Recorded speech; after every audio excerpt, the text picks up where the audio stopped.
Buenas noches, estimados estudiantes, públicos en general.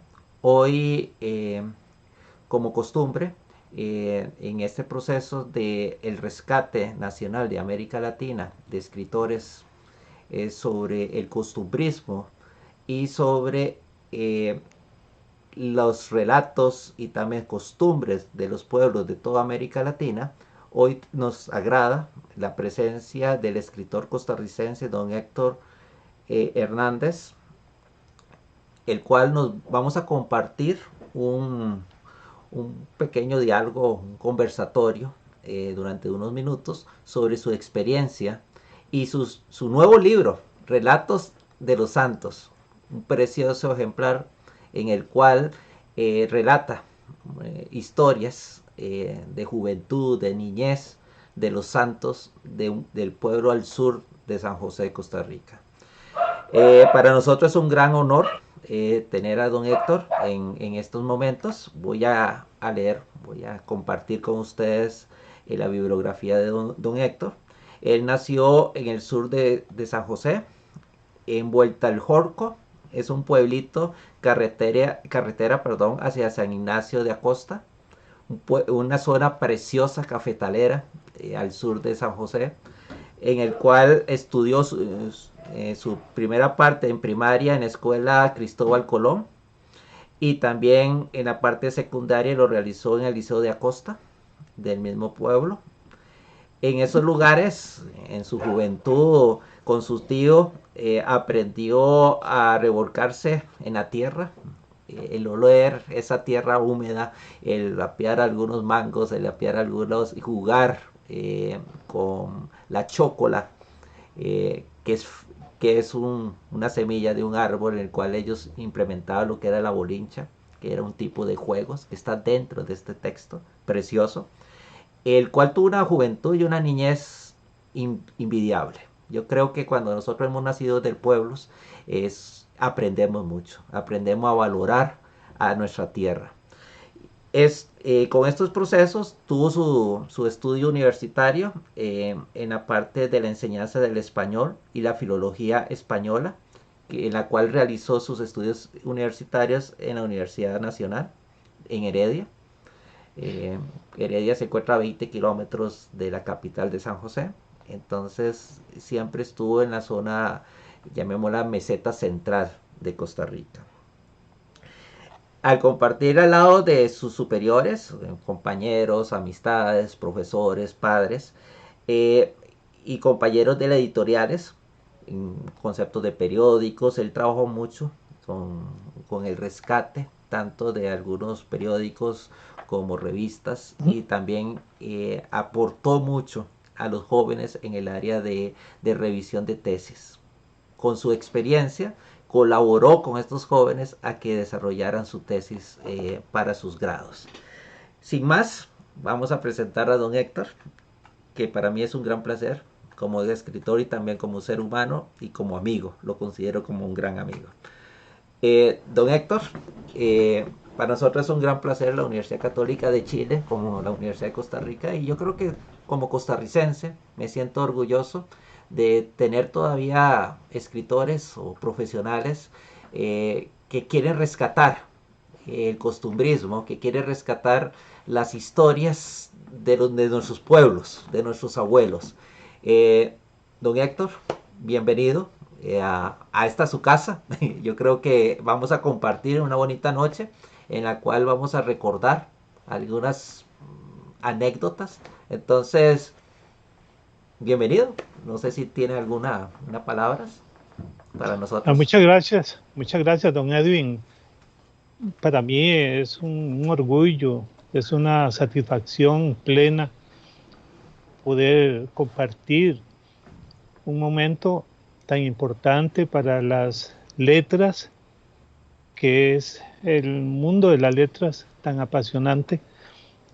Y qué más con una universidad tan prestigiosa en la historia de América, porque tuve la gran dicha de tener varios profesores chilenos en la universidad y Y a veces hablábamos de los grandes aportes de una universidad, como le digo, tan prestigiosa, la Universidad Católica de Chile, y una de las primeras en América.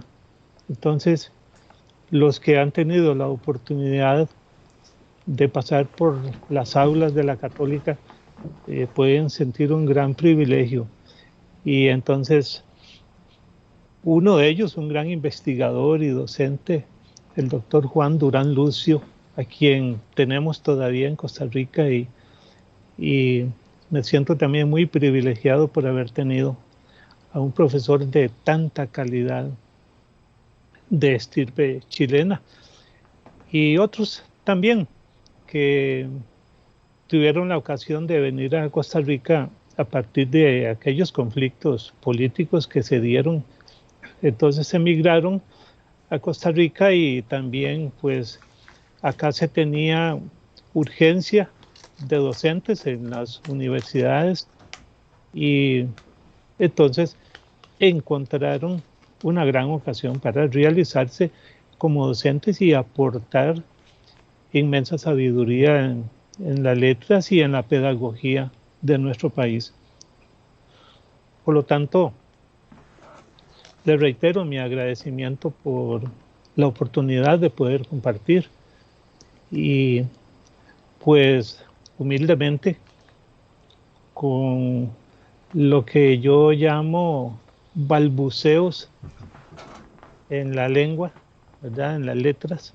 Entonces, pues que puedan servir de algo para la historia de Costa Rica y también de América. Muchas gracias, don Héctor. Sí, la visión de la Universidad Católica de Chile es eso, rescatar de cada pueblo, y obviamente buscó a profesionales de cada país. Alrededor estamos trabajando ahorita con alrededor de 15 países, tanto América Latina como Europa, en las cuales estamos haciendo este tipo de entrevista o este tipo de convivio con los grandes escritores. O sea, yo creo que después de la pandemia, el proceso de la virtualización nos permite acercarnos. Siempre con la búsqueda de que los que participen sean del mismo lugar, digamos. Se busca el costarricense para entrevistar a costarricense, porque muchas veces nos perdemos un poquito del concepto de lugar, ¿verdad? Como lugar. Entonces, la Universidad Católica de Chile igual va a ser este tipo de convivio, alrededor de 150 escritores y también investigadores del área de el costumbrismo, el área del rescate de historia, la novela, la poesía y otros géneros, para hacer al final eso, demostrarle a los jóvenes que no se ha muerto, la escritura no se ha muerto, y más en estos momentos de gran crisis, ¿verdad? Don Héctor, vamos a hacer unas pequeñitas preguntas. Repito, no es algo académico, habremos como un tipo de café, un conversatorio de café. Don Héctor, nos gustaría saber qué puede decir usted de su vida académica como profesional. Bueno, tuve la ocasión de tener profesores muy buenos en secundaria, y eso me motivó bastante para dedicarme después a lo que fue la docencia. Y en cuarto grado de primaria tuve un maestro que se ausentaba con frecuencia del aula, entonces me dejaba a cargo los compañeros. Era un grupo pequeño, éramos como 6 estudiantes, entonces él me dejaba a cargo porque seguro era como el más mamulón, o tal vez el más inquieto, pero era líder.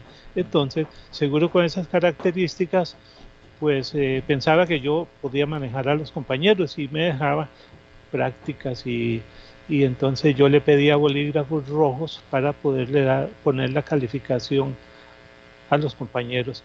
Yo creo que eso fue ya un indicio muy significativo para que se me fuera despertando el interés por la docencia.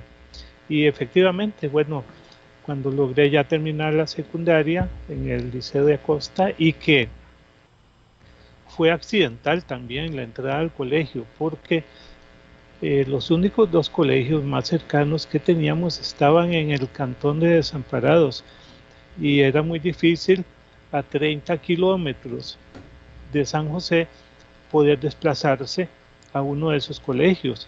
Eso por la distancia, por el servicio de transporte que era incipiente, más había algo muy importante que era la economía de los hogares. Entonces no había condiciones, nuestros padres no podían lidiar con una responsabilidad de esas, aunque nosotros anheláramos prepararnos.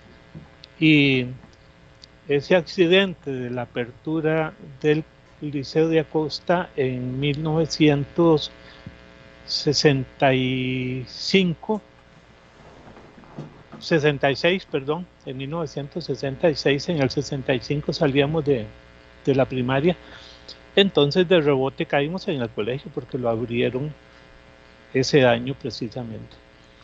Y fuimos, y yo en esto me siento privilegiado también porque parte de esa generación con la que se abrió el colegio y con la que terminó en 1970. Y eso marcó mucho, por supuesto, también el progreso del cantón, como ocurre en todo el mundo con la apertura de centros educativos. Bueno, y después entonces, pues había que irse a la capital a buscar cómo trabajar y cómo continuar estudiando si uno quería. Y fue así como ingresé a la ciudad capital, donde pues también ya es otro sistema de vida, es otro mundo. Para uno que viene saliendo del campo, pues era un poco complicado y había que saberse conducir también. Y entonces tuve la oportunidad de entrar a la Universidad Nacional cuando hacía 4 años de haber dejado de ser normal superior.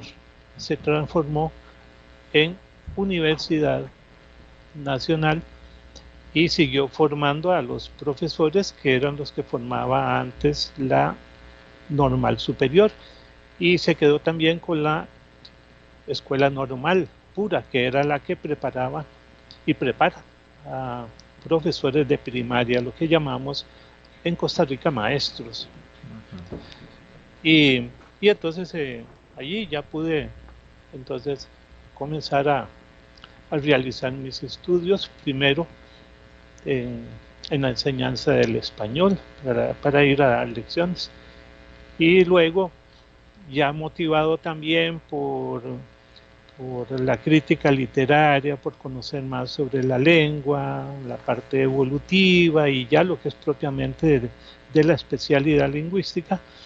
Entonces decidí continuar con la parte de filología, y eso también pues me motivó a ingresar a esa área porque ya tenía experiencia en actividades editoriales dentro de la Universidad Nacional, que lo hacía ad honorem, solamente con el interés de aprender, y luego después tuve la oportunidad, aún sin haber terminado de estudiar, de trabajar un tiempo en un medio de comunicación nacional, en este caso La República, que todavía existe, y comencé entonces a sentir el interés por publicar relatos relacionados con, o artículos más bien,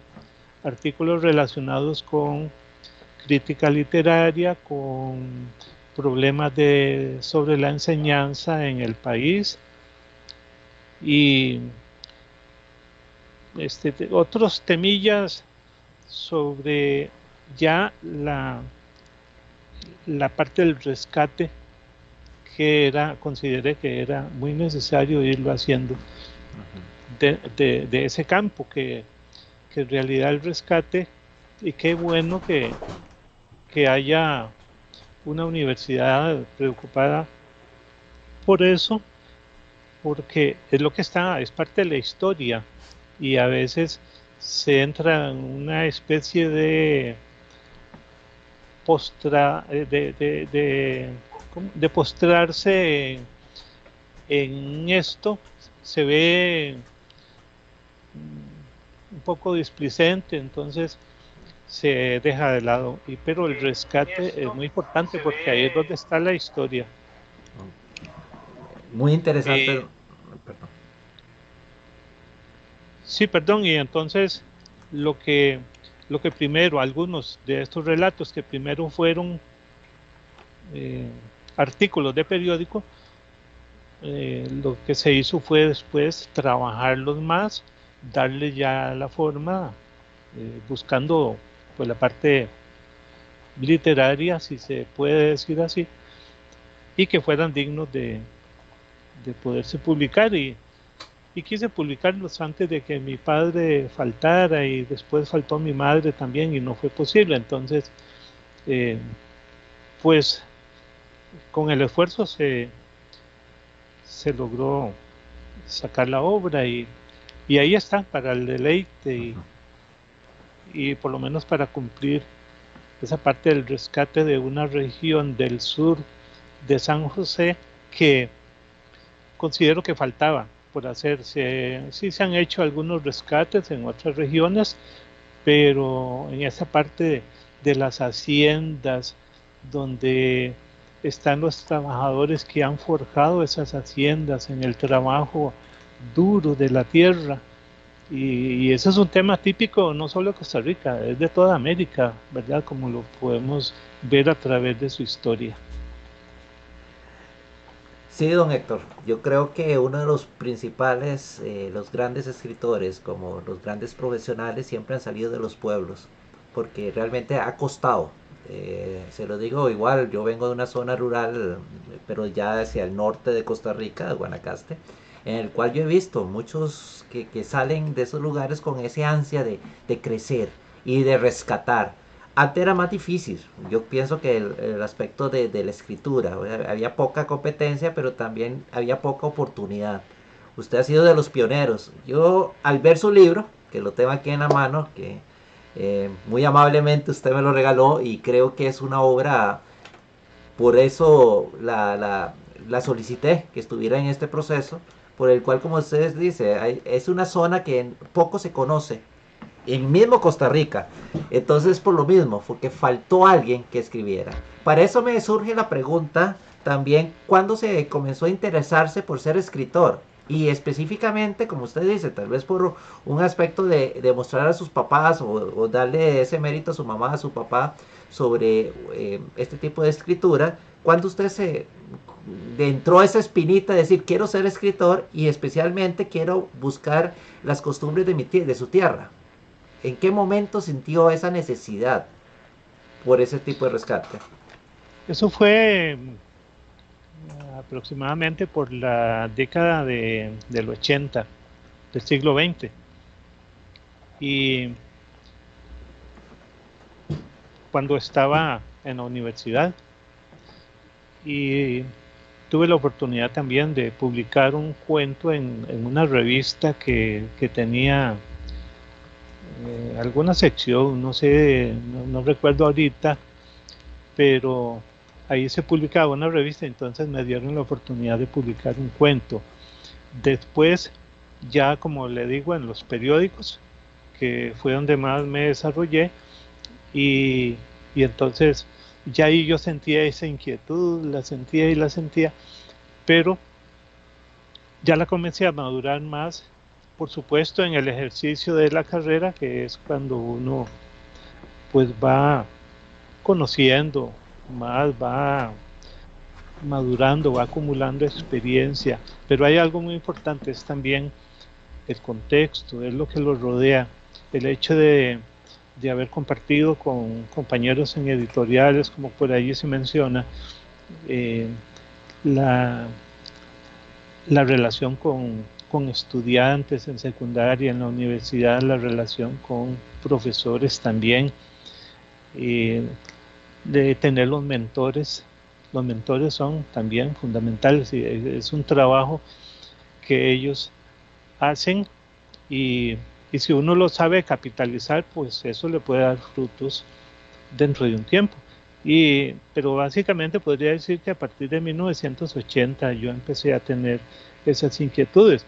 Lo único es que a veces en nuestro medio, como usted muy bien lo señalaba hace un ratito, publicar, producir,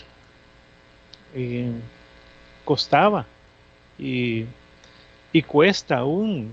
Las publicaciones, si no se hacen por la parte propia en el financiamiento, esperar a veces que editoriales estatales le puedan publicar a uno puede llevarse años haciendo fila, y entonces nunca podrá haber un logro de esos. A veces hay que buscar otros mecanismos que le van a resultar más caros, pero no importa, se hace el sacrificio. Esa es, producir algo es una vanidad, una sana vanidad personal y profesional.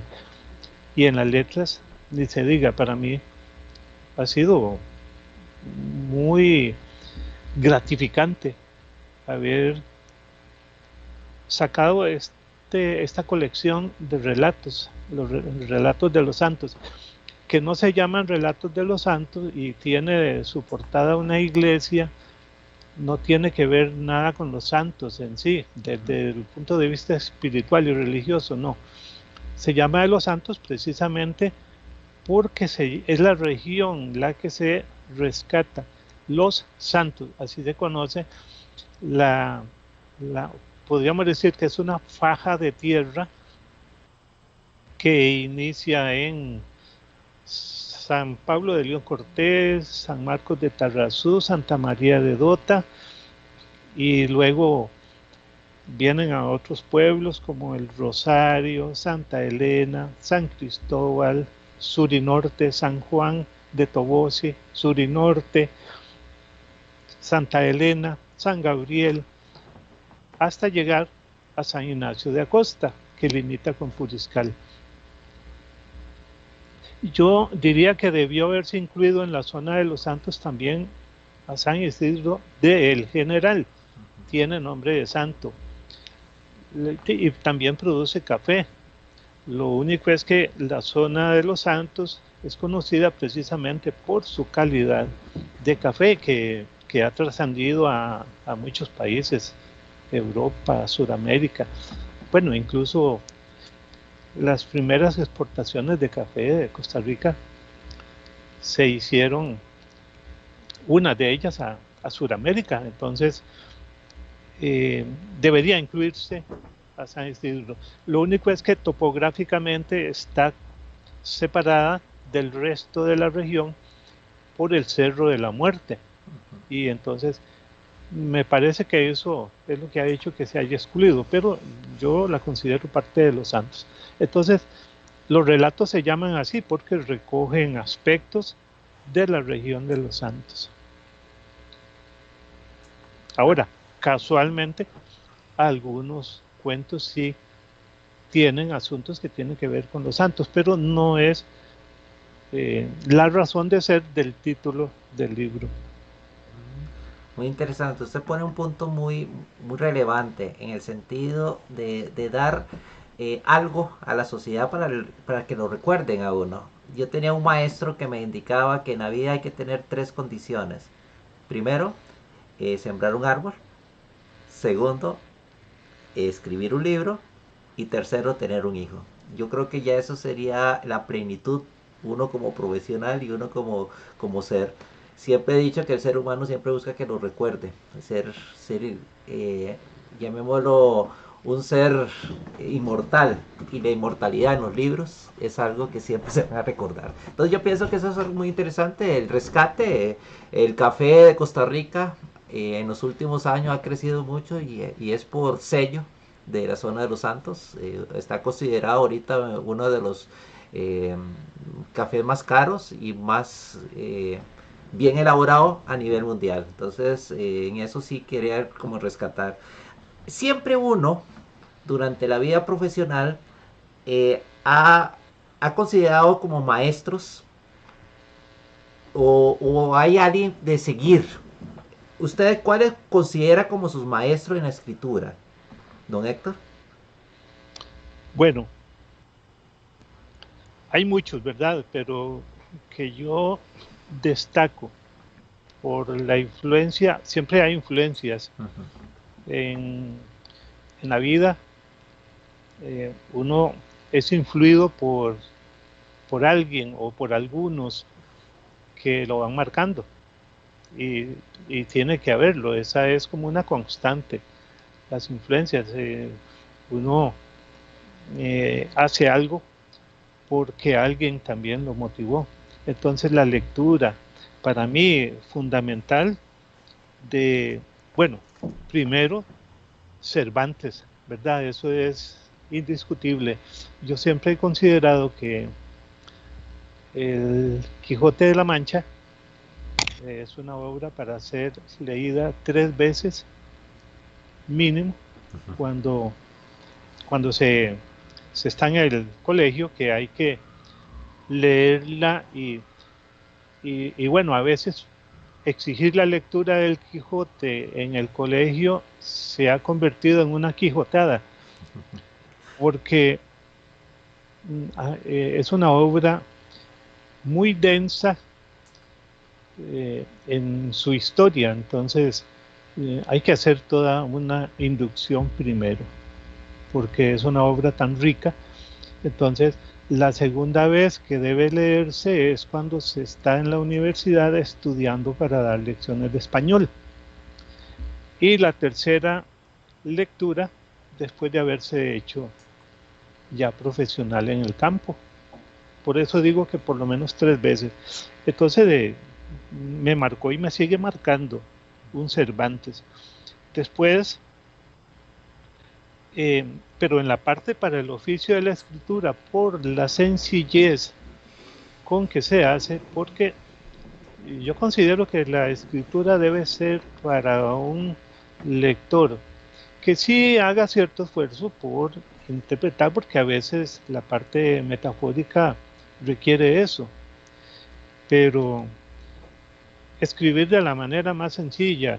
En mi caso yo pensé siempre en un lector sencillo también, para que pueda accesar a los relatos y que se identifique fácilmente con ellos.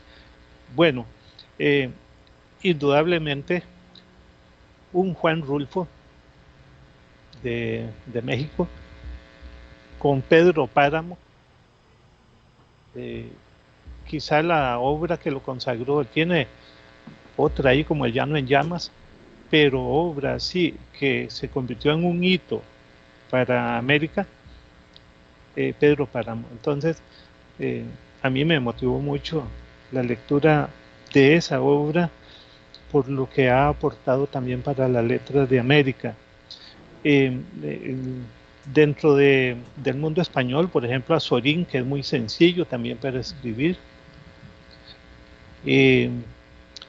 Después, en Sudamérica, ni se diga de un César Vallejo, que para mí ha sido clave, aunque más en la parte lírica, ¿verdad? Por la poesía.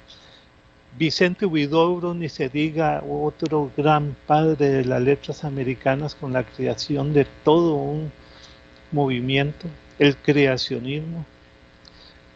Y de Costa Rica,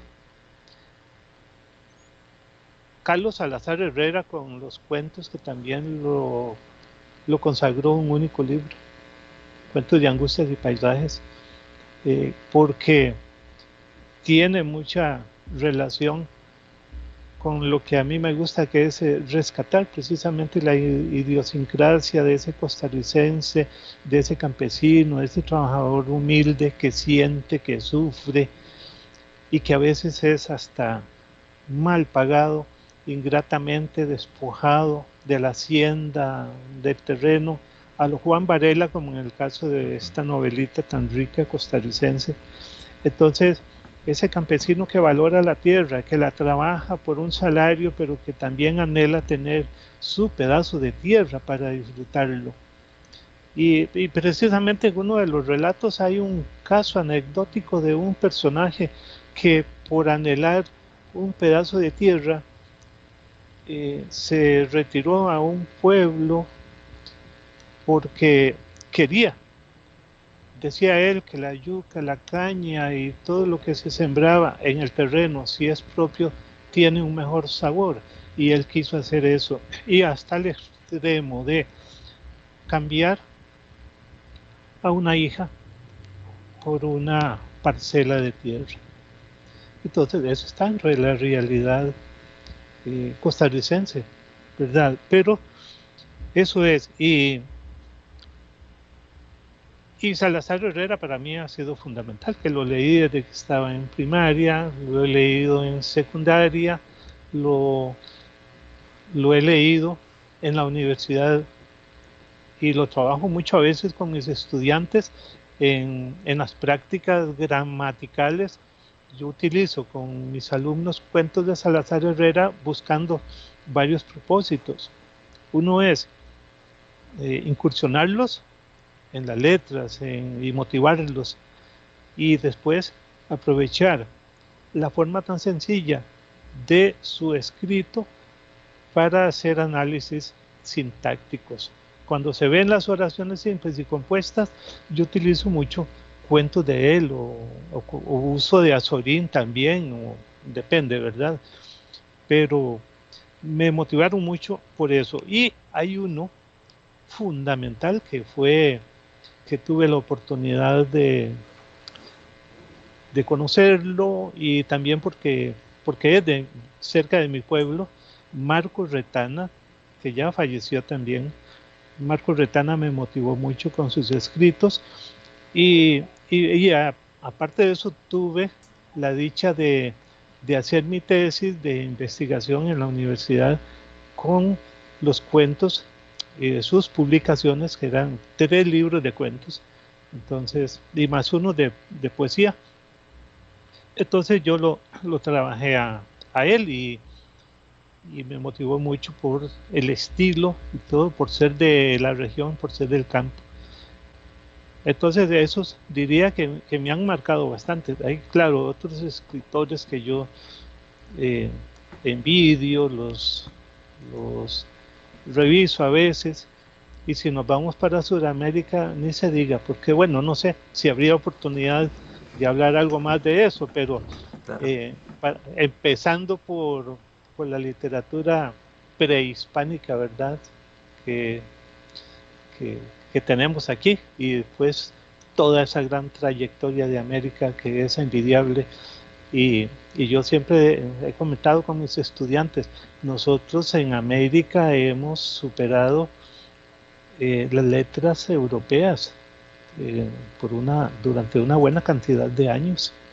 Es cierto que ellos criaron un realismo, un romanticismo y otros movimientos, pero lo que se ha criado en América es nuestro, es de esta realidad que debemos admirar y revisar siempre. Muy interesante, don Héctor. Hoy en día cuesta ver nuevos escritores que surgen. Mi pregunta es, hoy en día, un nuevo escritor en los años 2000, 2010, 2020, ¿quién admira a don Héctor actualmente en la lengua? Bueno, para mí muy, muy, muy importante dentro de esta ubicación que hemos visto del post-boom, o el famoso boom junior, como se le llama también en la crítica literaria, que es Allende, ¿verdad? Allende, muy productiva, muy, muy importante. Ahorita hay tengo precisamente un estudiante que está trabajando la obra de Eva Luna con él se ha propuesto mostrar una visión picaresca muy interesante dentro de Eva Luna. Entonces, para mí es algo de lo actual que tenemos ahí y que vale la pena pues leerla un poquito más y hay otros por ahí, pero hay un problemita, yo considero, en América, que después de estas valiosas generaciones, y Costa Rica no es la excepción, también lo estamos viviendo, pero estas generaciones tan ricas que produjeron obras invaluables, entró en postración después la producción de esas letras, y entonces yo creo que lo que tenemos en parte es como una especie de búsqueda de identidad también en las letras hispanoamericanas. Y por supuesto que esto está abonado por los conflictos, por las situaciones socioeconómicas que se están viviendo y otras razones que hay, pero no tenemos nosotros ya la producción literaria que sí nos dieron un Carpentier, García Márquez, Borges, muy leído, ¿verdad? Y ni se diga de la literatura indigenista. Bueno, todo eso nosotros quisiéramos verlo, entonces para mí es parte de lo que debe rescatarse y yo sé que la realidad es diferente y que no se va a escribir igual, eso de hecho se entiende, pero como que hay un debilitamiento en la producción literaria y nosotros lo vemos desde el sur de América hasta el norte. Una pregunta muy personal. ¿Por qué decidió estar en la docencia? Y más en el lenguaje de la filología española. Siempre me llamó la atención en la universidad por algunos cursos que tuve que llevar cuando yo decía, bueno, la parte lingüística es muy linda, es apasionante, pero con lo que recibimos en un bachillerato, en la enseñanza del español, no era suficiente. Entonces, yo oía hablar de latín y oía hablar de griego, y eso no teníamos la oportunidad de verlo en bachillerato. Entonces, ya yo tenía esa inquietud por conocer un poco más sobre la lengua.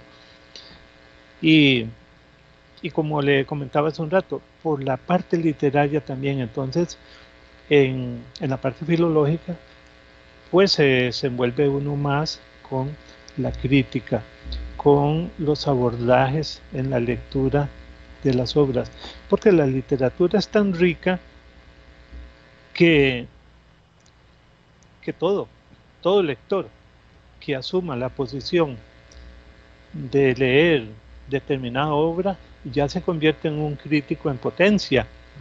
Ahora, hay que ver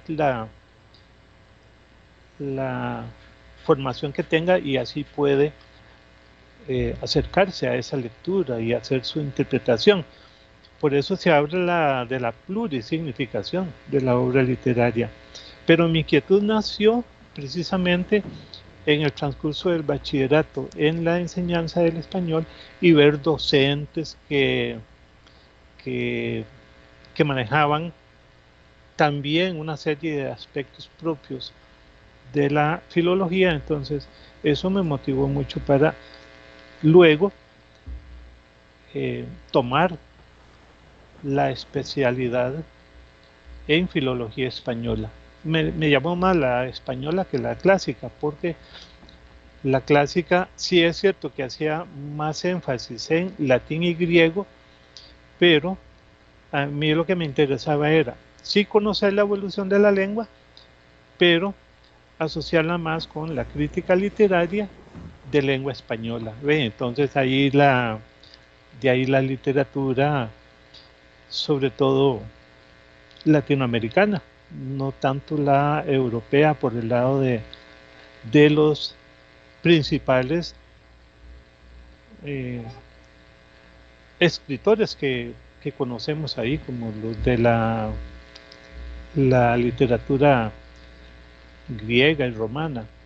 No tanto eso, aunque claro, uno tiene que revisarlos, pero básicamente la parte de la evolución de la lengua para ir viendo los fenómenos y por qué nosotros usamos el español. Y a veces uno hace esa pregunta y le dicen, es porque nos conquistaron los españoles. Bueno, sí, es cierto, por eso usamos el español, pero bueno, la lengua en sí, ¿a qué responde? ¿Por qué las palabras? Eso a mí me inquietó mucho. Entonces me sentí muy, pero muy motivado cuando ya en la parte del ejercicio docente en la universidad me ha correspondido trabajar con un curso como ese, que es inicial para los estudiantes que ingresan, es inicial, entonces tiene que ser también muy, pero muy pedagógico, para que ellos también lo vayan asimilando y entendiendo, pero es apasionante conocer. Nosotros,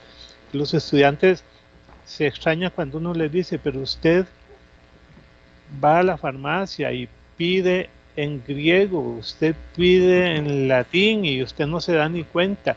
¿Por qué? Porque nacemos con el español.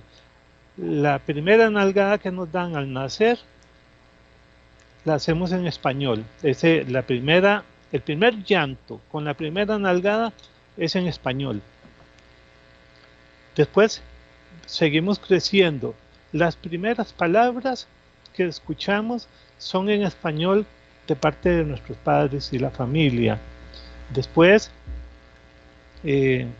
vamos al kinder, vamos a la escuela, seguimos con español, pasamos al colegio, seguimos con el español, hablamos y escribimos, llegamos a la universidad y ya buscamos, sí, ya especializarnos en la enseñanza del español, pero nunca la reflexión de por qué usamos esa lengua. Y por qué si revisamos un poema como el mío Cid y vemos la versión que viene en castellano antiguo, el castellano medieval de 1140 por ahí y antes, y comparamos ya el Quijote, vemos diferencias sustanciales en términos de 300 años. Y ya vemos luego la versión actual del español y uno se queda asombrado. Bueno, entonces yo le digo a los muchachos, ustedes se dan cuenta ahora porque están ya motivados por el estudio de la lengua, pero antes nunca sintieron eso. Entonces, sí, yo digo que es un asunto también de motivación y por eso considero que lo elegí por esas razones. Don Héctor, aquí tenemos en el chat, da gracias, tenemos ahorita a 9 estudiantes preguntando y me pregunta un estudiante, tal vez es algo diferente, me indica que él es del área de ingeniería, entonces él siempre ha tenido una duda, y yo como profesor de matemática, como analista también, siempre ha tenido una duda de esa relación entre los números y las letras. Una de mis filosofías es decir que los números es un lenguaje, pero él solicita su opinión sobre esa relación. Como usted es un especialista en el área del lenguaje, ¿qué opina sobre esta condición? Repito, es un estudiante que me da gracias de la Universidad Católica de Chile, del Departamento de Ingeniería, y me hace esa consulta. Entonces, don Ricardo Palma, vamos a ver si don Héctor nos puede dar esa facilidad de que si los números realmente son un lenguaje, o qué opina él sobre si su mundo siempre ha sido en el área literaria, el área numérica, quiero indicar algo. Don Héctor revisa tesis de los estudiantes de la escuela de matemática también. Entonces tiene conocimiento del área numérica. Entonces, don Héctor nos puede regalar su opinión. Bueno, una vez yo entré al aula, eso fue en un colegio, y tenía que ver las figuras literarias. Y le digo a los muchachos, bueno, antes de comenzar a estudiar las figuras literarias, vamos a referirnos también un poquito a la matemática. Entonces, de una vez se paran los estudiantes y me dicen, pero ¿cómo? Si venimos saliendo de matemáticas y usted todavía va a seguir hablándonos de matemáticas. Y teníamos que iniciar con la metáfora, que es una figura literaria. Y les decía, muchachos, la metáfora es una ecuación de primer grado. Es de una incógnita. Porque para encontrar el significado de A en la ecuación, como no lo conocemos, la única información que tenemos es a través de B. Entonces hay que descubrir cuál es el valor, dónde está A y qué es. Pues bueno, en la metáfora también tenemos la ecuación de primer grado, porque la información que tenemos en el poema, ese valor de A está escondido, pero está dado por B. Y si entonces yo creo este verso y digo, me gustan tus pétalos de rosa roja, ¿quién va a entender eso si yo lo digo de esa manera, metafóricamente? Pues entonces, ¿en qué estriba el descubrimiento del valor de A? En que pétalos de rosa roja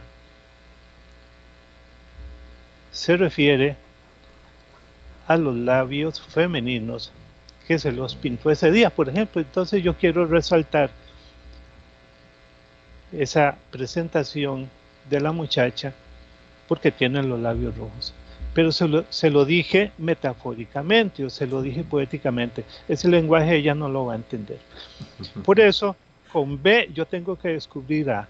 Así es la ecuación de primer grado. Bueno, y eso, por ese lado, yo tengo que ver, por ejemplo, lo que producen los estudiantes en una tesis cuando vean qué interesante, una tesis están estudiando, ¿qué les digo? Una obra, vamos a usar una obra tal vez que sea más conocida de Sudamérica, 100 años de soledad, de García Márquez. Entonces, el investigador analizó la obra con los estudiantes, elaboró después un instrumento de consulta, un cuestionario, y lo aplicó a los alumnos. Y las respuestas que fueron primero planteadas en la manera de pregunta en español, después también son dadas en español, pero ahora tenemos que procesar los resultados en términos matemáticos. ¿Cómo? Esas respuestas que nos dieron de sí o no, me parece, no me parece, a veces, de vez en cuando, nunca. Todo ese lenguaje que es, por supuesto, comunicación, y está dado en nuestra lengua, lo vamos a tener que ir a llevar a una base de datos para que nos dé una serie de porcentajes representados en gráficos, y ya ahí tenemos estadística. Entonces, no hay una relación del español, digamos, de las letras o de la parte lingüística con las matemáticas.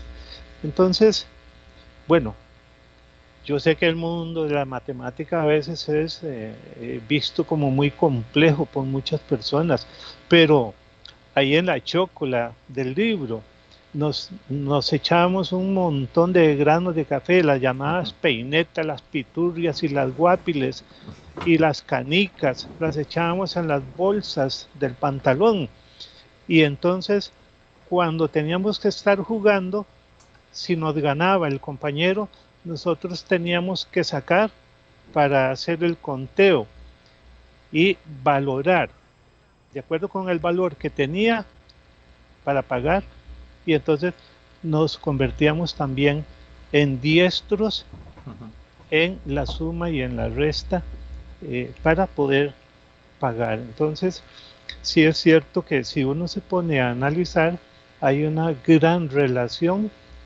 entre las letras con el resto de las disciplinas. Es que no es solamente ni con la matemática, es con todas las disciplinas.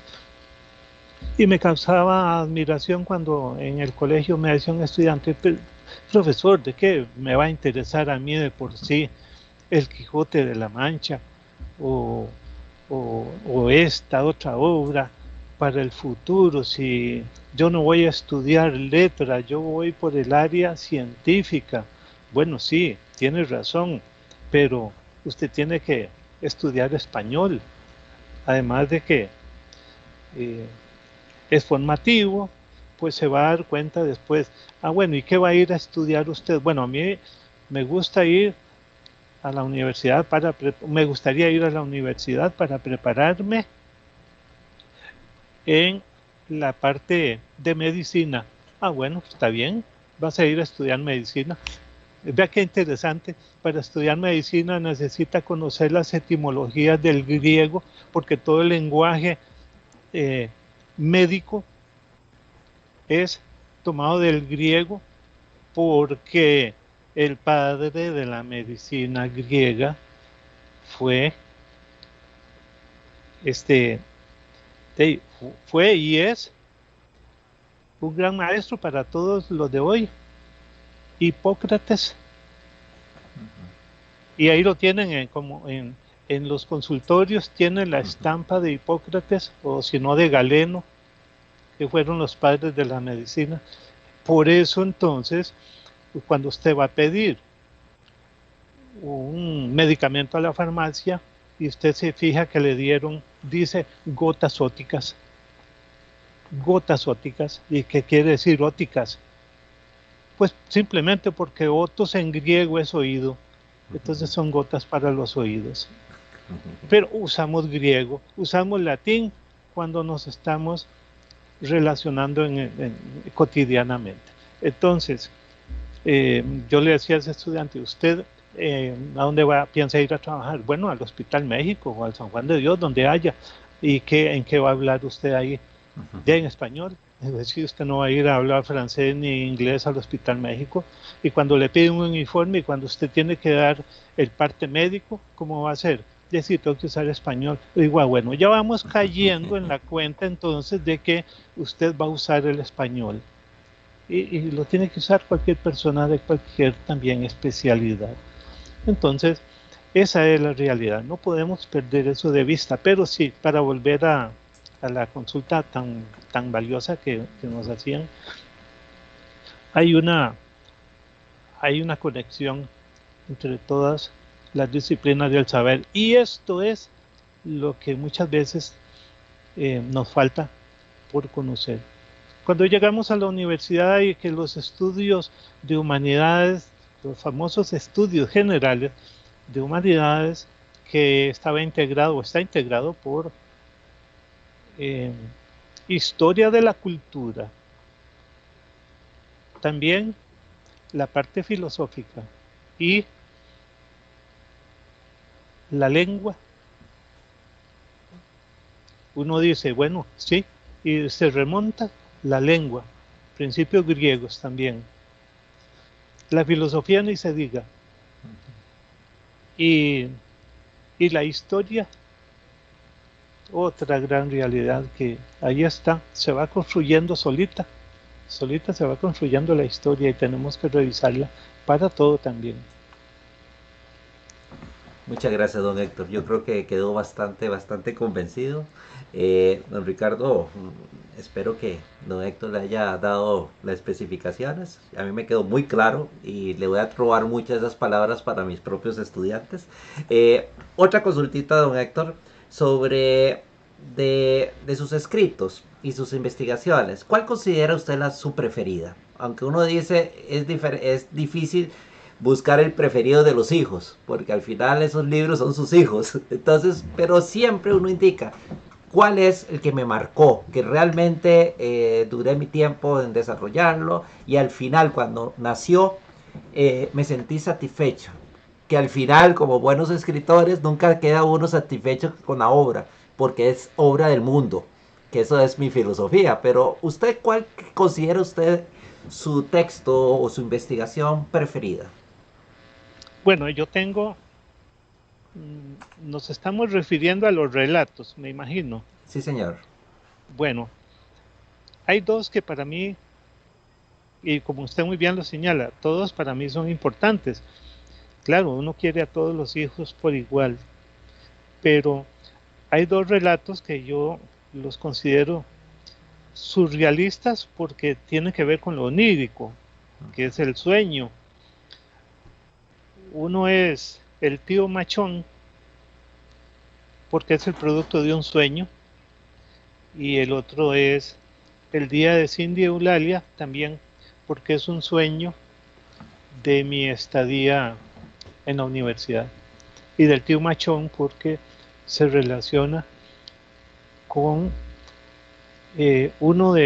o casi el principal tío que yo tuve, quien me ayudó a crecer y a formarme en el trabajo y con los valores también. Entonces, pensé que eran muy propicios para poderlos escribir y entonces para mí son dos de los preferidos. Por supuesto que esos dos, y hay otro que también lo traigo a acotación porque es el de uno que se llama La flor del café. La flor del café es porque hay un doble símbolo, ahí está la mata del café que florea y el personaje femenino que se llama Flor. Entonces, Flor María era la que iniciaba los jóvenes en cuestión de copulaciones en el pueblo, que ese tipo de personajes lo hay, ¿verdad? En todos los pueblos. Siempre hay alguien que por ahí se esconde para seducir, sea la mujer al varón o sea el varón a la mujer. Pero esa mujer que le aportaba al sexo masculino porque lo iniciaba en la parte de la sexualidad. Y entonces, para mí, ese personaje es fundamental porque era nocturno, porque estaba escondido siempre, era como clandestino y para mí representa parte vital del pueblo, de ese rescate también que nadie lo ha hecho y que, ¿por qué no? Por supuesto, a veces hay que, y es una técnica literaria, hay que disimular el nombre del personaje o hay que disimular ciertas situaciones que no lo vayan a comprometer a uno, porque es peligroso y esto lo da A ver, si no es muy comprometedor, se puede usar al personaje real de carne y hueso como existió, pero si hay otros que son parte de la ficción que se tienen que inventar, pues se hacen también. Eso va a depender a veces de cuán comprometido sea. Por eso a Miguel de Cervantes lo llamaron a los tribunales de la Santa Inquisición para procesarlo, porque dijeron estas barbaridades que usted está diciendo aquí. Entonces él dijo, no, yo no lo estoy inventando, yo estoy diciendo lo que le ocurrió a un personaje que se hizo loco. Entonces no podían procesar ni al loco por lo que hacía, ni a Cervantes porque estaba diciendo lo que le ocurrió a otro. Entonces, ese es un recurso que permite salir del apuro. O como le ocurrió al grupo Magneto con Vuela Vuela. Ellos hicieron un arreglo de la canción Vuela Vuela y entonces la censuraron, aduciendo que eh, era prohibida porque incitaba a los jóvenes a andar en el mundo de la droga, para que anduvieran como en el aire, volando. Entonces los del grupo dijeron, bueno, eso es lo que ustedes piensan, la canción no lo dice, ustedes lo están interpretando de esa manera, por lo tanto no la pueden censurar. Y no la censuraron, la canción siguió. Entonces esa es la virtud que tiene la literatura, ¿verdad? Que permite jugar con eso, y por lo que mencionábamos hace un rato, por la plurisignificación. Entonces cada lector es un crítico y cada lectura es una interpretación y puede variar. Lo importante es que, eso sí, yo pueda dar cuenta y pueda fundamentar lo que estoy diciendo dentro de la obra. Don Héctor, ¿cómo usted, en sus años de experiencia y en estas áreas, cómo cree usted o cómo siente usted que está la situación que se encuentran los escritores costarricenses? O sea, ¿cómo están los escritores costarricenses y de América Latina en general? Sí, ahí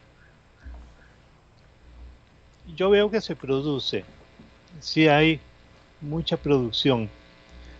Lo que sí yo quisiera ver, y habría que buscar parte de las razones, pero yo sí quisiera ver generaciones de escritores debidamente constituidas.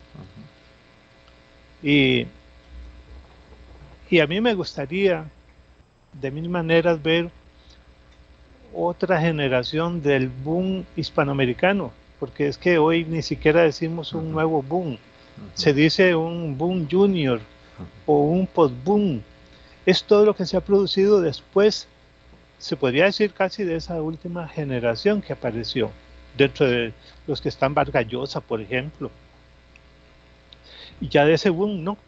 Entonces, han surgido otros escritores, pero ¿cómo decir que hay una generación porque guardan ciertas afinidades? Bueno, se terminaron aquellos escritores del famoso realismo mágico en América, entre los que destacamos, ¿verdad?, sus padres, Alejo Carpentier, el mismo Rulfo en México y García Márquez en Colombia. Y se terminó esta gente y se terminó la generación y se terminó el movimiento. Y América ha sido muy rica, que todo lo que se produjo después de las 2 guerras mundiales, que fue esa oleada que yo siempre digo, con toda esta oleada de escritores y de movimientos, nosotros superamos a Europa. Y bueno, y si vemos la otra gran generación de los que escribieron con el tema sobre el indio, ni se diga. Y ven, estamos en Costa Rica, generaciones debidamente marcadas. La del Olimpo, donde están Manuel González Celedón, el famoso Magón. Están Carlos Gallini y Joaquín García Monge. Esos tres que constituyeron una generación. Por supuesto que hubo escritores anteriores, pero en las letras iniciales en Costa Rica, pero ya constituida por la temática, básicamente por el tipo de literatura, se constituye en generación. Muy bien, después aparece la generación de 1940, la llamada generación del 40. ¿Qué la distinguió? La distinguió una afinidad ideológica también, pertenecer a un grupo, como todos conocemos, el Partido Comunista. Entonces, Adolfo Herrera, Joaquín Gutiérrez, Fabián Dobles y Carlos Luis Fallas. Se terminaron ellos, pero no se terminaron las producciones literarias. Seguimos teniendo. Y después se dispara, si se puede decir así, se dispara una serie de escritores y obras, por supuesto, y no hemos constituido generaciones de esos calibres. Bueno, ¿qué será? Porque teníamos temas relacionados con el agro, sí. Y hoy no tenemos temas tal vez tan apegados al agro, porque ya tenemos todo un desarrollo de industrialización. ¿Y qué sucedió entonces con las generaciones? Costa Rica, a partir de 1960, cuando se abre el mercado común centroamericano, entonces hay un afán por el desarrollo industrial y aparecen las manufacturas, las textileras, un montón de opciones para los campesinos que emigran a la ciudad, entonces en busca de mejores condiciones de vida, se deshacen de los pequeños territorios en el campo y se vienen a la ciudad, y muchos quedan sin nada prácticamente. Entonces ahí comienza a desarrollarse una literatura de corte urbana ya, y ahí mencionamos a Durán Ayanegui, Carmen Naranjo y Alfonso Chase y otro montón de escritores que comenzaron a producir ya con visión urbana, con los problemas de la ciudad. Pero han quedado dispersos, tan así que surgió una famosa generación llamada la generación dispersa, porque unos andan por acá y otros van por allá, pero no constituidos como pudo verse con esas generaciones. Yo pienso que también en el resto de América ha sucedido algo parecido, como que se nos fueron esos hitos de escritores y quedamos, yo diría, como debilitados. No sé si con toda esta situación que se vive hoy vamos a ver qué tipo de literatura. Por eso yo mencionaba hace un rato la incursión de esta muchacha Allende, ¿verdad? Que es bastante leída, y entonces sería interesante comenzar a escudriñar por qué su estilo y ver si hay otros de esa categoría y revisar un poco más las letras que para mí han sido tan ricas en América, sobre todo América del Sur, ¿verdad? Pero en toda América.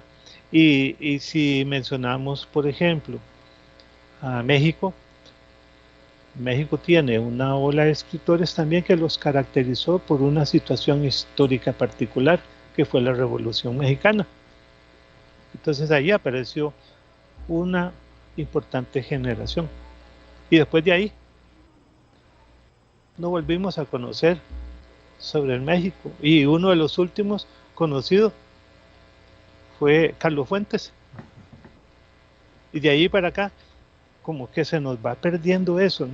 Bueno, sería interesante todo un tema de tesis, ¿verdad? Para desarrollar, para investigar y ver en cada país qué es lo que ha sucedido. Pero es que nosotros mencionamos a un Gabriel García Márquez y todo el mundo sabe. Mencionamos a César Vallejo y todo el mundo sabe y lo ubica inmediatamente. Si mencionamos a Huidobro, como lo mencionamos hace un rato, también todo el mundo lo ubica. Ni se diga de un Pablo Neruda, de Jorge Luis Borges. Y si nos vamos más atrás, a Esteban Echeverría, a José Mármol, a José Hernández con el Martín Fierro, a Sarmiento con el Facundo, a Amalia con Mármol.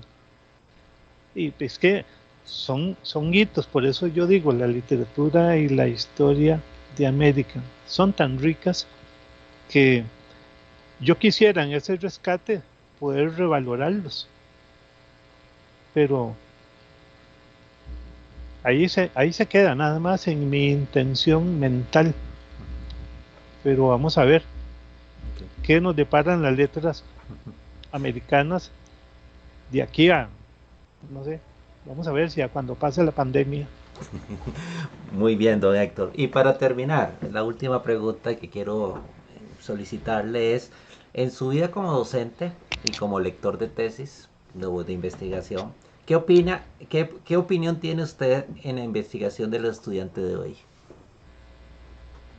El que está produciendo Tenemos, hoy. Ajá. sí, tenemos estudiantes muy acuciosos y que elaboran excelentes trabajos. Yo he visto, por la condición de filólogo, me ha correspondido ver muchas, pero muchas tesis, y he visto tesis en la rama de la medicina, muy bien elaboradas. He visto en la rama de las matemáticas también propuestas para la enseñanza de la matemática, de estudios sociales, de otras tantas disciplinas, y veo que hay una acuciosidad, hay una viveza de los muchachos para la investigación, que tal vez en lo que hay que orientarlos es en aspectos mínimos, pero los que sí destaco son los del área de las letras, porque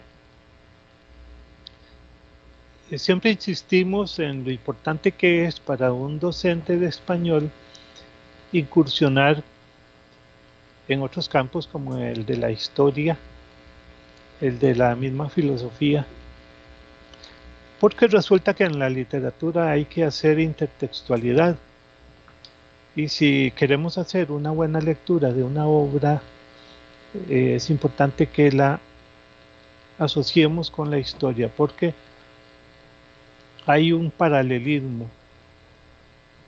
La obra literaria es un referente histórico, es historia también. No podemos decir lo mismo de la historia no es literatura. Conocemos ya lo que es la historia. Si lo queremos definir positivamente, se diría que es una acumulación de acontecimientos, pero está la historia analítica también, que es la que ya lleva a la persona a cuestionarse, a analizar los hechos. Y la literatura y la historia se encuentran en tanto yo puedo conocer la historia a través de la obra. Esto es que para poder entenderla y hacer una lectura más rica, yo necesito, si por ejemplo leo mm, el recurso del método de Carpentier. Yo necesito primero conocer a través de la historia la figura del dictador en América.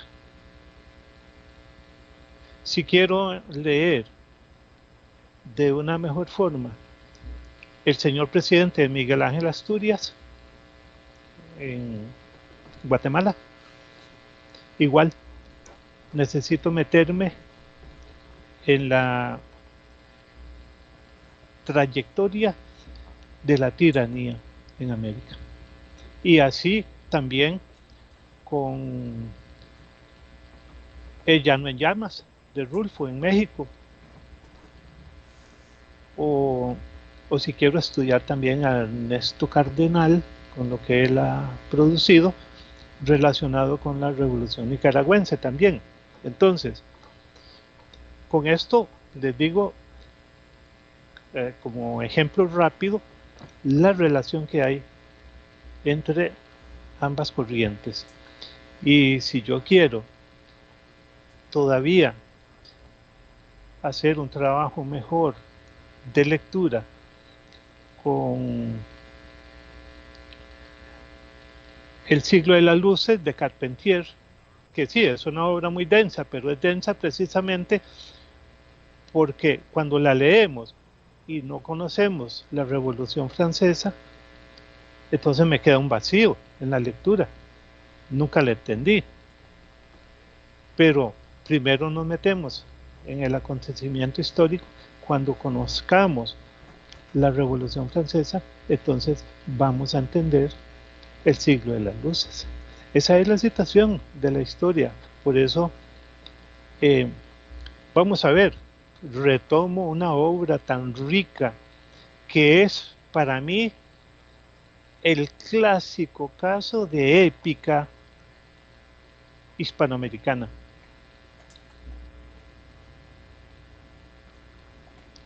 La Araucana, de Alonso de Ercilla.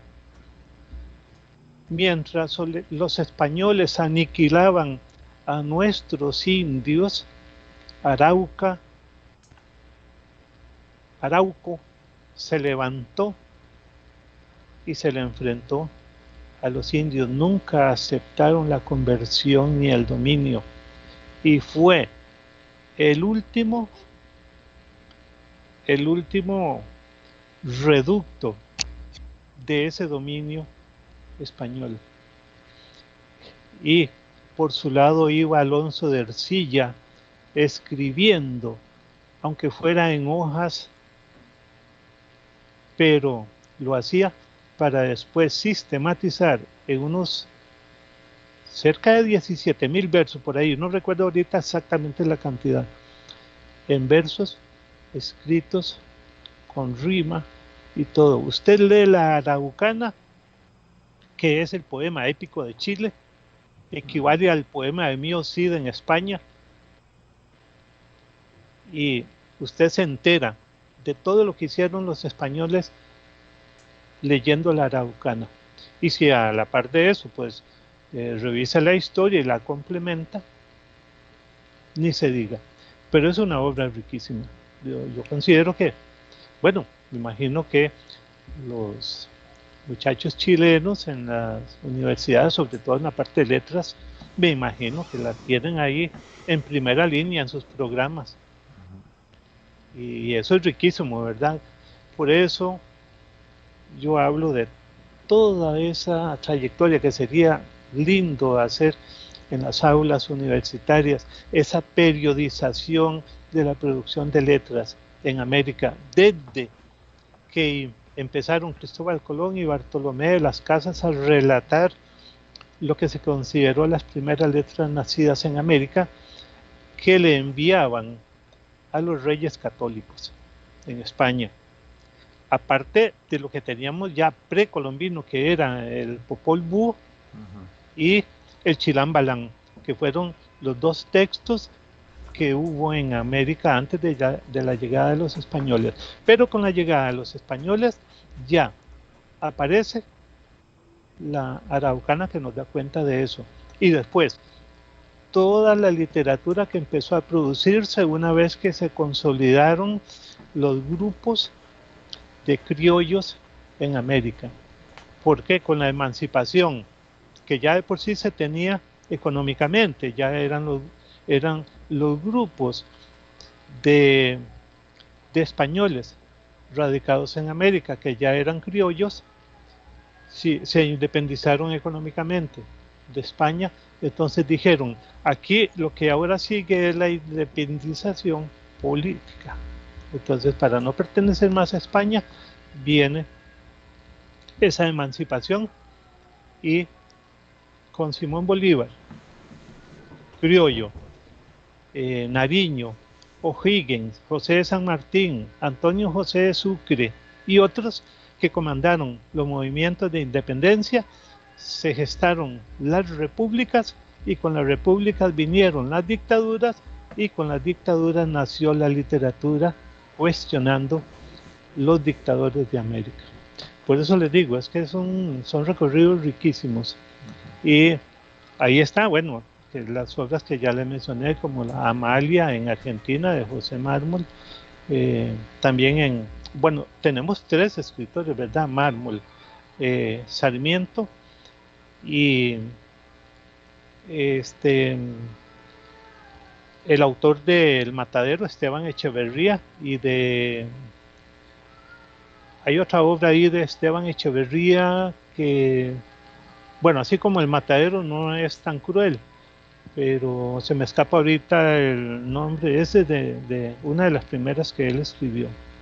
Pero Esteban Echeverría con el Matadero representa la cruel dictadura de Juan Manuel de Rosas en Argentina. Y esa es parte de nuestra realidad, ¿verdad? Que es importante revisar y que no la podemos dejar ahí. La historia de América está duramente construida, en la letra ricamente, pero históricamente con dureza construida. ¿Por qué? Los españoles vinieron y se llevaron lo que tenían nuestros indios. Vean ustedes, nuestros indios no tenían el valor que sí ya tenían los europeos sobre el oro y la plata. Los indios no conocían eso. Entonces, ellos sí sabían, entonces por eso vinieron y se lo llevaron para pagarle a Inglaterra la gran deuda que tenía España. Por eso se llevaban las embarcaciones llenas de oro y plata, y por eso aparecieron los piratas asaltando las embarcaciones para poder robarles. Los piratas entraban por el Atlántico porque los barcos venían de Sudamérica por el Atlántico para llegar a Europa. Entonces, ¿verdad? Por eso, más las atrocidades que cometieron con los aborígenes. Lo que también me ha llamado siempre la atención, y yo le digo a los grandes católicos, bueno, ¿acaso que los indios necesitaron conocer el cristianismo para irse al cielo? No, ¿qué culpa tenían ellos? El cristianismo se lo impusieron los españoles cuando vinieron a través de la Biblia para dosificarles ese cristianismo, pero ellos ni sabían que Jesús fue un personaje bíblico, que fue pacífico, que vino a hacer una revolución pacífica, y que por eso lo condenaron los romanos. A partir de la entrada del español con la Biblia, que venía de contrabando, la Biblia entraba de contrabando, pero solo la manejaban los sacerdotes. El que la adquiría era el contrabando. Y fueron las 2 grandes obras que entraron en América de contrabando: la Biblia y el Quijote de la Mancha, para que ustedes se formen la idea. Entonces, el Quijote de la Mancha es la primera obra que se exporta clandestinamente a América, ¿verdad? Don Héctor, para nosotros fue una noche de cátedra de literatura costarricense y de América Latina. Solo hay una pregunta ahí que no la podemos escapar, que dice una compañera aquí en el chat. Dice, ¿qué opina? Algo muy corto. ¿Qué opina usted sobre las redes sociales hoy? ¿Cree que usted que eso es puede ser algo que está en contra de la parte literaria? Porque eso ha afectado tanto al periodismo, ha afectado a otras áreas de educación, que los jóvenes es un mundo. Hoy estamos en un mundo, tan así que estamos participando en 3 redes sociales distintas en el mismo momento de esta ponencia, realmente porque aquí capturamos a un grupo fuerte de estudiantes y investigadores de América Latina. Entonces, algo muy corto, ¿qué opina usted sobre las redes sociales de hoy en día? La tecnología. Las redes sociales para mí son un monstruo con, con dos caras. Una que asusta y la otra que produce alegría, satisfacción, porque, y sobre todo los que no tuvimos la oportunidad de lidiar con el progreso, y esto es parte del progreso. Y imagínense ustedes que en este momento el mayor golpe que se le puede dar a la humanidad entera, es si nos quitaran internet. Así de sencillo. Nos quitan internet y se paraliza todo el mundo. No hay comunicación, no hay acceso. Y son recursos muy buenos, ¿sí? Muy buenos para la comunicación, para el desarrollo de la cultura, para el desarrollo tecnológico, para la adquisición del conocimiento. Bueno, veamos que con la riqueza que ha generado Internet, hoy nuestros estudiantes y todos los profesionales e investigadores hacen su trabajo que antes nos costaba mucho a nosotros. Teníamos que ir a meternos horas de horas en las bibliotecas para poder consultar, para poder estudiar, hacer trabajos. Ya hoy no. Podemos ingresar desde la salita de la casa o del cuarto de estudio a casi que cualquier biblioteca del mundo, porque nos lo permite Internet. Ese proceso comunicativo se ha facilitado, pero hay que usarlas, las redes sociales hay que usarlas racionalmente. Pero, claro, se han convertido en un cuchillo de doble filo. Algunos la usan para el bienestar, para obtener un provecho, algo positivo, pero hay otros que más bien juegan con ellas y producen daño. Vean, por ejemplo, los grandes acontecimientos que se están dando con las redes sociales a través, por ejemplo, de actos delictivos. Esto se produce, entonces hay mucha gente que las usa para mal. ¿Y cuántos siguen siendo víctimas de todo esto? Entonces, eso es bueno si sabe usarse, pero es nocivo si se usa con malas intenciones. Entonces, ¿cómo cuesta ver esa balanza? Porque el que es bien intencionado, el que sabe el provecho que le va a sacar, no hay problema. Pero no siempre sucede así. Este es un tema muy interesante para poderlo explotar a través de las mismas letras. Cómo poder abordar eso como tema literario. Y claro, en ese rescate que yo pretendo, yo hablo del del telégrafo, sistema comunicativo antiquísimo, ¿verdad? Y sin embargo, era un gran desarrollo. Cuando aparece la máquina de escribir manual, un gran desarrollo. Cuando apareció la imprenta, ni se diga. Cuando va el hombre a la luna en la década de los 60, eso fue fenomenal, ¿verdad? E incluso hasta la lengua se favorece, porque con la llegada del hombre a la luna aparece un verbo nuevo, alunizar, y aparece el sustantivo alunizaje y el adjetivo participio alunizado, el gerundio alunizando, el participio alunizado y el infinitivo alunizar. Ahorita, hace 15 días, por ahí más o menos, estaba yo comentando con los estudiantes de la universidad. Muchachos, tenemos un nuevo verbo en el español. ¿Cuál? Pues no acaban de enviar un dron a Marte. Ah, sí, claro. Bueno, ¿cómo se llama el verbo que aparece con la llegada del dron a Marte? Amartizar. Bueno, ahí está el nuevo infinitivo. Y amartizaje, entonces, sustantivo. Y amartizado, participio. Y amartizando, gerundio. Es que el progreso, el desarrollo de las ciencias, de la tecnología, también le aporta a la lengua.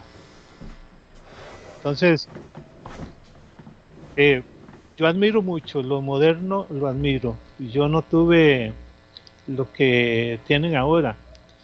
Mis nietillos ya duermen con el celular allí. Yo no pude tener esa oportunidad. Entonces, para ellos eso no es nada extraño, es parte ya de su desarrollo. Entonces, e incluso a los chiquillos, ya de 4 y 5 años cuesta quitarles el teléfono. Y la única forma a veces de manejarlos y tenerlos quietos es con el teléfono y que vean peliculillas ahí para ellos. Hasta eso. Entonces lo usamos como un mecanismo de control, pero se nos pueden despertar e ir por otro camino. Entonces vean qué peligroso es. Como decimos en nuestro campo, ni tanto que queme el santo, ni tan pequeño que no le alumbre.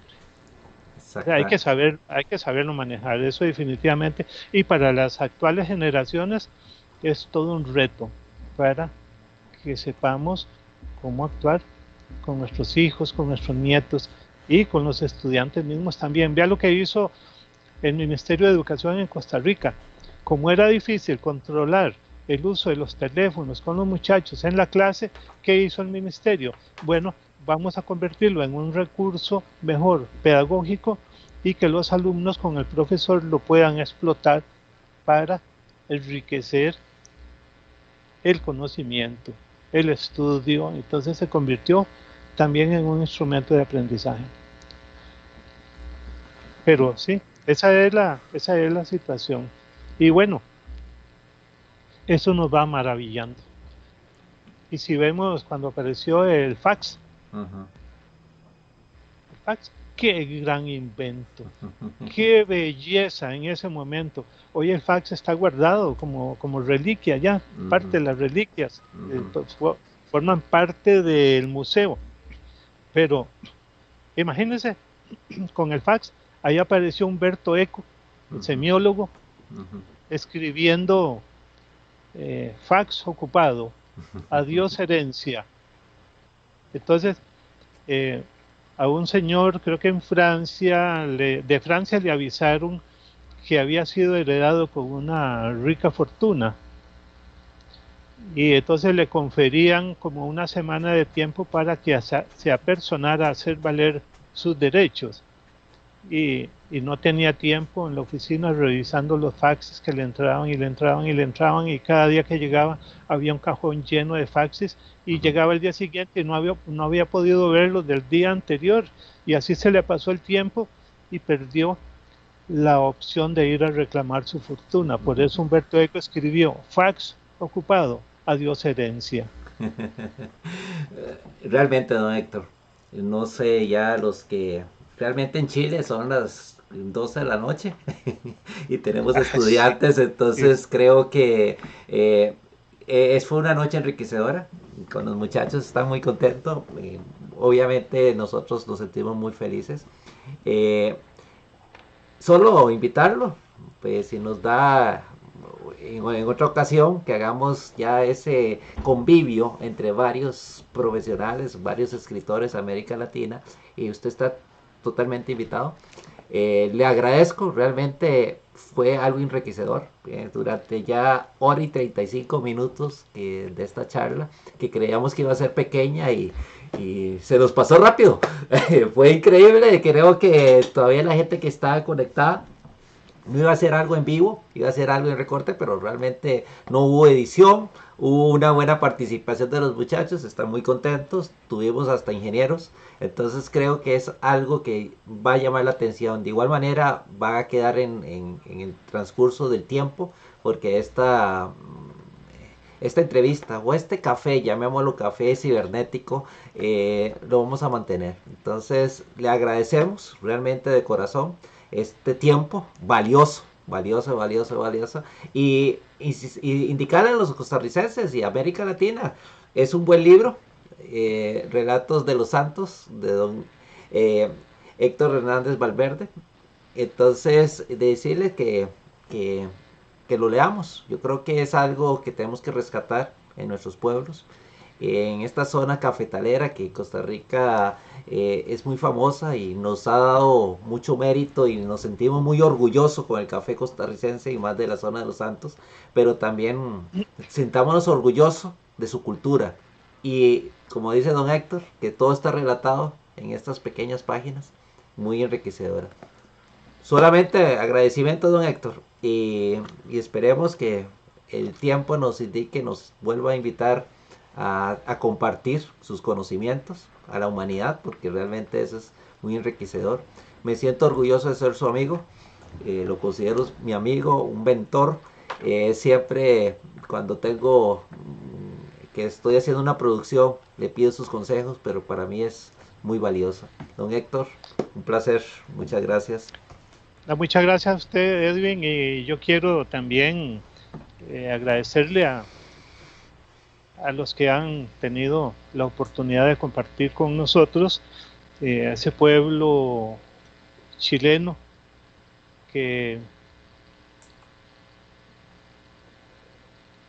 admiramos tanto, lo admiramos mucho por lo que ha significado para la cultura de América, para la enseñanza también, y, y que somos un solo pueblo, en verdad. Los conquistadores y después los eh, emancipadores separaron las repúblicas, pero somos todo un pueblo.